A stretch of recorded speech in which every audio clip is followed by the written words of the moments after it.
En este contexto tenemos que pensar que acá hay dos fuentes de variabilidad, de aleatoriedad distintas en esta representación. La primera fuente de aleatoriedad que vamos a considerar es la de los datos. O sea, vamos a pensar que los datos, el conjunto de datos, si bien cuando entrenemos un modelo, estos datos, bueno, obviamente los vamos a pensar fijos y así va a funcionar la realidad, pero desde el punto de vista estadístico, y de nuevo este es el enfoque estadístico, conceptualmente vamos a pensar que estos datos en realidad son variables, son aleatorios y provienen, como dice acá, de una distribución conjunta que la llamamos PXY. Y eso es simplemente de nuevo, una abstracción de pensar que en realidad estamos viendo un conjunto de datos, pero que en el fondo hay infinitos posibles que de alguna manera vienen de alguna distribución conjunta que modela el comportamiento de XY relacionado a través de este proceso F que desconocemos. Esa es la primera fuente de variabilidad. La segunda fuente de variabilidad obviamente es el error que estamos poniendo a este proceso. Estas son las dos fuentes de variabilidad que hay.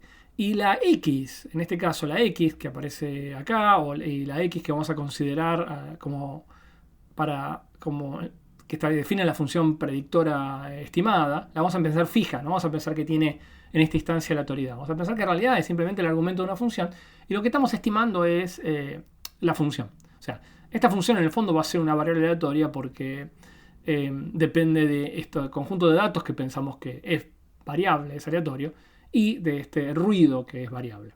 Entonces, lo que nosotros nos vamos a concentrar ahora y la métrica que vamos a utilizar en el fondo y que nos va a interesar, y creo que en esto todos vamos a coincidir que es una métrica razonable, es, dado que yo quiero este modelo predictor, fíjense acá ya no está más la K, esta K se la agregué yo, digamos, pero está acá, a partir de ahora, toda vez que aparezca F, pensamos que F sombrerito, pensemos que hay una K metida, hay un parámetro que mide la complejidad del modelo. ¿Para qué tengo este modelo predictivo? Obviamente para estimar Y. Así que lo que a mí me va a interesar es la discrepancia que haya entre el verdadero valor de Y observado y lo que el modelo predice para el X que le corresponde, entrenado con el conjunto de datos D. O sea, lo que a mí me va a interesar es esta discrepancia, sea por arriba o por abajo, me va a interesar tener esto chico en valor absoluto. Entonces, no parece loco pensar como métrica en la diferencia elevada al cuadrado entre la verdad observada y lo que el modelo predice con mi modelo predictivo. Pero claro, si yo tengo un solo conjunto de datos y estimo un único modelo, tengo una única medición de diferencia, de discrepancia entre lo observado y lo predicho, pareciera interesante tener una medida un poco más representativa. Y para eso parece importante este enfoque estadístico de pensar que este D es aleatorio. Y lo que queremos caracterizar es cómo es el valor esperado bajo la distribución de la cual provienen X e Y, con la cual conforman los datos D, bajo esa distribución, cómo es el valor esperado de esta discrepancia entre lo observado y lo predicho al cuadrado. Porque en el fondo eso es lo que a mí, yo voy a querer tener un proceso no que funcione bien una vez, de casualidad, o mal de casualidad una vez, sino un proceso que en términos generales, o sea, en términos esperados, bajo el proceso generador de datos, esto aproxima bien a esto. Y eso es lo que voy a querer. Por eso es que en este enfoque se lo piensa estos D como aleatorios. Y este epsilon también es aleatorio bajo este esquema. Entonces, lo que estamos pensando es, vamos a usar una métrica que mida en promedio cuánto me alejo con mi modelo predictivo de la verdad. Esto así como está puesto en realidad no es el error cuadrático medio porque no es en promedio de las X. Esto es para un X fijo y este es el punto, digamos. Un poquito abstracta la manera de pensar, pero después se puede entender que tiene sentido, que es, estoy pensando para un X fijo. O sea, esta medida, la medida de discrepancia de qué tan bueno es mi modelo, fíjense que así como la estoy estimando, no es una medida general, es una medida para un X. Puede ser que este proceso, este modelo predictivo, para un X fijo cualquiera sea bueno, pero si yo cambio este X sea malo. Entonces después vamos a terminar promediando o tomando esperanzas con respecto a X, y ahí sí vamos a llegar al error cuadrático medio, pero no es en este caso. En este caso yo voy a agarrar un X fijo, y voy a fijarme qué tan bueno es el modelo predictivo para ese X fijo, para la discrepancia entre Y y lo que el modelo predice para ese X. O sea, dicho de otra manera, el X está fijo ahora. Y lo que el resultado del trade-off sesgo varianza dice, y ese es el resultado fundamental, es que para un X fijo, la discrepancia promedio que hay para un modelo predictivo F sombrerito siempre se puede descomponer como la suma de 3 componentes. Un componente que, vamos a empezar de atrás para adelante, un componente que depende exclusivamente de la variabilidad del ruido que está sumado al proceso que queremos estimar. Y es claramente esta componente, fíjense que no depende del F sombrerito, no depende de mi modelo. O sea, y es por eso que esta variable, perdón, a esta componente se la llama irreductible, porque en el fondo no importa qué F sombrerito ponga yo acá, qué haga con los datos, esta parte siempre va a estar. Y va a ser exactamente sigma cuadrado. Y esto es lo que se llama la varianza, el componente de la varianza irreductible. Vamos a verlo muy claro en el modelo lineal, va a aparecernos muy claro cuando veamos más adelante el intervalo de predicción de una observación.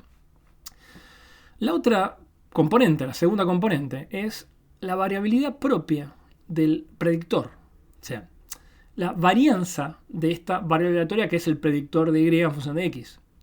Y esto, no hay que confundirse, esta varianza la varianza siempre es con respecto a un centro, que es a una esperanza, que es la esperanza del predictor. El predictor puede tener una esperanza que no sea igual a la verdad fx. O sea, no necesariamente la esperanza de f sombrero de x va a ser f de x, porque el predictor podría ser sesgado. Y eso justamente no está metido, ese sesgo no está metido dentro de esta varianza. Esta es la variabilidad del predictor con respecto a su comportamiento promedio, que es la esperanza del predictor. ¿Bien? Esto es una medida de volatilidad del predictor, cuando se mueve el conjunto de datos, obviamente. Y el tercer componente es el sesgo al cuadrado, que esto sí depende esencialmente de cuál sea la esperanza de mi predictor comparado como es el componente sistemático que quiero estimar. O sea, el sesgo, como lo vimos antes en la definición de un sesgo de un estimador, el sesgo es la diferencia entre lo que quiero estimar y lo que en promedio mi estimador predice. Y el elevado al cuadrado lo que hace es emparejar el hecho de pifiarle por arriba o pifiarle por abajo. Entonces, ¿qué quiere decir esto? Estos tres componentes. Estos tres componentes me están indicando, a este no le voy a dar mucha bolilla porque en el fondo sé que no está bajo mi control. No hay nada que yo pueda hacer. Lo que está en mi control es el F sombrerito, es qué hago yo con el modelo. Y esto claramente no depende de F sombrerito. Así que el resultado de este, muy importante, lo que me está diciendo en el fondo, es que lo que va a afectar de alguna manera la elección de mi modelo, este F sombrerito, es cómo será el sesgo al cuadrado o cómo será la variabilidad de este estimador. Y lo que me está diciendo en el fondo esto es que yo podría, esencialmente, tener predictores que tuvieran la misma diferencia, la misma medida de error esperado, pero esa medida de error promedio con respecto al proceso, podría tener valores muy distintos en términos de variabilidad del predictor o en términos del sesgo del predictor. O sea, podría tener dos predictores distintos para mi proceso.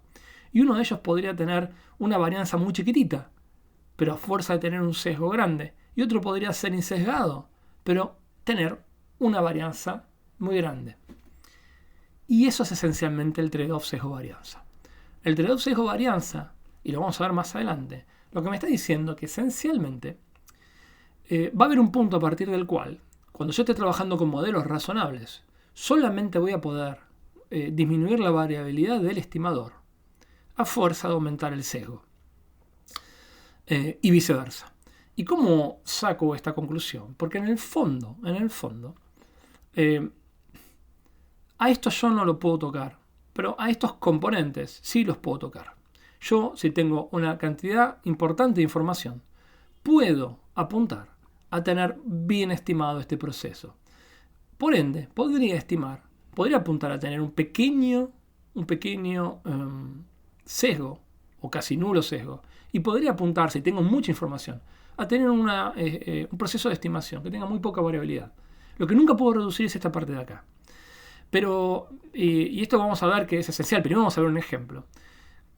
Si yo quiero en el fondo, con una cantidad de datos fijas, un n fijo, achicar y llevar a cero la variabilidad, lo que me va a ocurrir es que voy a aumentar el sesgo.